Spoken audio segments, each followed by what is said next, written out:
Parliament budget సమావేశాల్లో బీసీలకు 2 లక్షల కోట్ల రూపాయలను కేటాయించాలని బీసీ సంఘాల ఐక్యవేదిక జిల్లా అధ్యక్షుడు గుమ్మల శ్రీనివాస్ కేంద్ర ప్రభుత్వాన్ని డిమాండ్ చేశారు.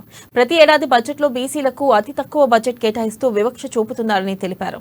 ప్రతి ఏటా సుమారు 36 లక్షల కోట్ల బడ్జెట్ను ప్రవేశపెడుతున్న కేంద్ర ప్రభుత్వం దేశ జనాభాలో సుమారు 60% ఉన్న బీసీలకు కేవలం 1000 కోట్లు కేటాయిస్తుందని, అవి బిస్కెట్లకు కూడా సరిపోవని విమర్శించారు. వసతి గృహాలు, బీసీ స్టడీ సర్కిళ్ల నిర్మాణాలకు, రీఎంబర్స్మెంట్లకు నిధులు కేటాయించి బీసీల ఆర్థిక అభివృద్ధికి చేయూతను అందించాలని డిమాండ్ చేశారు.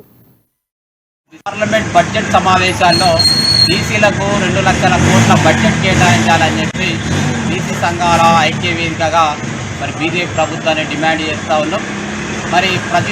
ప్రతి ఏటా కేంద్ర ప్రభుత్వం 34 నుండి దాదాపు 36 లక్షల కోట్ల బడ్జెట్ కేటాయిస్తున్నప్పటికీ దేశ జనాభాలో 85 కోట్ల బీసీలకు, ఈ దేశ జనాభాలో 60% ఉన్న బీసీలకు కేంద్ర ప్రభుత్వం కేటాయించే బడ్జెట్ కేవలం 1000 కోట్లు మాత్రమే. అంటే దేశంలో ఉన్న బీసీలకు కనీసం బిస్కెట్లకు కూడా సరిపోవు.